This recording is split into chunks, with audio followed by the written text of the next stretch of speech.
മരിച്ച ആളുകൾ, അതായത് മരണത്തിൽ നിന്ന് എഴുന്നേറ്റ് വന്ന ആളുകൾ, അവർ പറയുന്നുണ്ട് ഈ ഒരു സംഭവം ഞങ്ങൾ പോയി എന്ന്, ഒരു സ്ഥലത്തേക്ക് പോയി എന്ന്, എവിടേക്കോ എന്തോ ആയിക്കോട്ടെ. അപ്പൊ മനുഷ്യന്റെ ശരീരത്തിന്റെ രൂപം മാറുന്നുണ്ട്.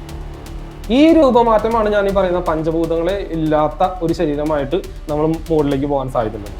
അപ്പൊ ഞാൻ ഇതെല്ലാം പറഞ്ഞ പോയിന്റ് എന്ന് പറയുന്നത്, നിങ്ങൾ നിങ്ങളുടെ ഇറേസ് ചെയ്ത ഏലിയൻസ് എന്ന് പറയുന്ന ആ ഇമേജ് ഉണ്ടല്ലോ, ഹോബോ നിക്കൽസ് കാണുന്ന ഇമേജിനെ ഡിലീറ്റ് ചെയ്തതിന് ശേഷം ഞാൻ പറഞ്ഞ ഈ ഒരു ഇമേജിനോട് പോസ്റ്റ് ചെയ്യുക. അന്യഗ്രഹ ജീവികൾ എന്ന് പറയുമ്പോൾ നിങ്ങൾക്ക് ഇനി വരേണ്ടത്, ഇപ്പോൾ ഈ വീഡിയോ അവസാനിക്കുന്നത് വരെ വരേണ്ടത് എന്താണ്? മറ്റൊരു എലമെന്റ്സുമായി സൃഷ്ടിച്ച കുറച്ച് ജീവികൾ. അവരെ നമുക്ക് നമ്മുടെ ഈ സ്ഥൂല ശരീരം ഉപയോഗിച്ചുകൊണ്ട്, നമ്മുടെ ഈ സ്ഥൂല ശരീരം ഉപയോഗിച്ചുകൊണ്ട്, സൂക്ഷ്മശരീരമല്ല, ഈ ശരീരം ഉപയോഗിച്ചുകൊണ്ട്, പഞ്ചഭൂതങ്ങളാൽ നിർമ്മിതമായ ശരീരം ഉപയോഗിച്ചുകൊണ്ട് അവരെ കാണാൻ സാധിക്കില്ല. അപ്പൊ നിങ്ങൾക്ക് ഞാൻ പറഞ്ഞതിന് പോയിന്റ് മനസ്സിലായോ? ഇങ്ങനെ നിങ്ങൾ ഒരു അന്യഗ്രഹ ജീവിയെ കാണുകയാണെങ്കിൽ നിങ്ങൾക്ക് ഇനി ഞാൻ പറഞ്ഞിരുന്നു മനസ്സിലാവും. ഇപ്പോൾ ഹിന്ദു മിത്തോളജി എടുക്കുകയാണെങ്കിൽ മറ്റുള്ള മിത്തോളജികളൊന്നും ഞാൻ പറയുന്നില്ല. ക്രിസ്ത്യൻ മിത്തോളജി, അതുപോലെ തന്നെ മുസ്ലിം മിത്തോളജി, ഇവിടെ എല്ലാവിടെയും പറയുന്നുണ്ട് സ്വർഗം നരകം എന്ന് പറഞ്ഞൊരു സ്ഥലം വ്യക്തമായിട്ട് പറയുന്നുണ്ട്. പക്ഷെ ഞാൻ അവിടെ പറയുന്നില്ല. ഞാൻ ഹിന്ദു മതത്തിൽ ജനിച്ച വ്യക്തി ആയതുകൊണ്ട് എനിക്ക് എന്ത് പറയാൻ പറ്റും? ഹിന്ദു മിത്തോളജി എനിക്ക് എടുത്തു പറയാൻ പറ്റും. അവിടെ വൈകുണ്ഠം എന്ന് പറയുന്ന സ്ഥലമുണ്ട്, ചന്ദ്രലോകം എന്ന് പറയുന്ന സ്ഥലമുണ്ട്, സൂര്യലോകം എന്ന് പറയുന്ന സ്ഥലമുണ്ട്, തപോലോകം, അങ്ങനെ പല പല ലോകങ്ങളുണ്ട്.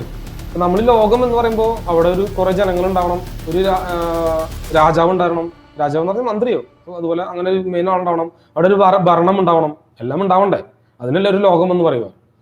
അപ്പൊ അതുപോലെ ഒരു ലോകം ഉണ്ടായിരിക്കാം. അതുപോലെ ലോകത്ത് ഈ കാണുന്ന എലമെന്റ്സ്, അതായത് നമുക്ക് കണ്ണുകൊണ്ട് കാണാൻ പറ്റാത്ത രീതിയിലുള്ള മനുഷ്യ ജീവികൾ ഉണ്ടായിരിക്കാം. എക്സാമ്പിൾ ഞാൻ പറയുകയാണെങ്കിൽ, ചന്ദ്രൻ എന്ന് പറയുന്ന സ്ഥലത്ത് നിങ്ങൾ പരന്ന ഭൂമിയിൽ വിശ്വസിക്കുന്നോ ഉരുണ്ട ഭൂമിയിൽ വിശ്വസിക്കുന്നോ? അങ്ങനെ ഫ്ലാറ്റ് എർത്ത് തിയറി ഇപ്പോൾ വളരെയധികം സക്സസ് ആയി വന്നുകൊണ്ടിരിക്കുകയാണ്. അപ്പോൾ നിങ്ങൾ പരന്ന ഭൂമിയിൽ വിശ്വസിച്ചാലും ശരി, ഉരുണ്ട ഭൂമിയിൽ വിശ്വസിച്ചാലും, രണ്ടിലും പറയുന്ന പോയിന്റ്സ് തന്നെയാണ് ഞാൻ പറയുന്നത്. ചന്ദ്രൻ എന്ന് പറയുന്ന സ്ഥലം അതൊരു പ്രത്യേക എലമെന്റ്സ് ആണ്. അതിൻ്റെ ഉള്ളിലും ജീവികൾ ഉണ്ടാവാം. ഏത് ജീവികൾ? അന്യഗ്രഹ ജീവികൾ ഉണ്ടാവാം. ഏത് രീതിയിലുള്ള അന്യഗ്രഹ ജീവികൾ ഉണ്ടാവാം? ഞാൻ ഈ പറഞ്ഞത് പോലത്തെയുള്ള അന്യഗ്രഹ ജീവികൾ ഉണ്ടാകാൻ സാധ്യതയുണ്ട്. അപ്പോൾ മനസ്സിലായോ? അപ്പോൾ ഈ പറയുന്ന അന്യഗ്രഹ ജീവികൾ എന്ന് പറയുന്നത് നമുക്ക് കണ്ണുകൊണ്ട് കാണാൻ പറ്റാത്ത അന്യഗ്രഹം, വേറൊരു ഡയമെൻഷനിൽ ജീവിക്കുന്ന അന്യഗ്രഹ ജീവികൾ. അത് സൂര്യനിലും ഉണ്ടാകാം. നിങ്ങൾ പരന്ന ഭൂമി എടുത്താലും ശരി, ഉരുണ്ട ഭൂമി എടുത്താലും ശരി, അവിടെയും ഉണ്ടാവും. കാരണം സൂര്യൻ എന്ന് പറഞ്ഞാൽ ഹീറ്റാണ്. അപ്പോൾ ആ ചൂട് കൊണ്ട് തന്നെയാണ്, അഗ്നി കൊണ്ട് തന്നെയാണ് നമ്മുടെ ശരീരം ഉണ്ടാക്കിയിരിക്കുന്നത്. അപ്പോൾ അഗ്നിയിൽ ജീവിക്കാൻ കഴിയുന്ന ഒരു കൂട്ടം ജീവികൾ അവിടെ ഉണ്ടാവാം. അത് ഞാൻ പറഞ്ഞ പോലെ മൃഗത്തിന്റെ രൂപമാവാം, ഹോബോനിക്കൽസിന്റെ രൂപമല്ല, അത് റേസ് ചെയ്ത് കളയാ, പല പല രൂപങ്ങളാവാം. മനുഷ്യനെ പോലെ തന്നെയാവും ഒരു പക്ഷേ നമ്മുടെ കണ്ണുകൊണ്ട് കാണാൻ പറ്റത്തില്ല, അവരുമായിട്ട് കമ്മ്യൂണിക്കേറ്റ് ചെയ്യാൻ പറ്റത്തില്ല. കാരണം നമ്മുടെ സൗണ്ട് ഉണ്ടാവുന്നത് എങ്ങനെയാണെന്ന് നമുക്കറിയാം. ഈ വൈബ്രേഷൻ അല്ല അവരുടെ വൈബ്രേഷൻ. അതുകൊണ്ട് അവരിവിടെ വന്നാൽ തന്നെ അവർക്ക് നമ്മളോട് കമ്മ്യൂണിക്കേറ്റ് ചെയ്യാൻ പറ്റത്തില്ല. അവരുപയോഗിക്കുന്ന വാഹനങ്ങൾ വേറെ രീതിയിലായിരിക്കും. ആ വാഹനങ്ങളിൽ അവർ സഞ്ചരിക്കുന്ന സമയത്ത് നമുക്ക് കാണാൻ പറ്റത്തില്ല. സോ ഞാൻ പറഞ്ഞ പോയിന്റ്, അന്യഗ്രഹ ജീവികൾ ഉണ്ട്, പക്ഷെ നമ്മൾ ഈ കാണുന്നത് പോലെയല്ല. അപ്പൊ നിങ്ങളുടെ അടുത്ത ചോദ്യം തീർച്ചയായിട്ടും ഉണ്ടാവും. അതിനുള്ള ഉത്തരം കൂടി പറഞ്ഞുതരാം.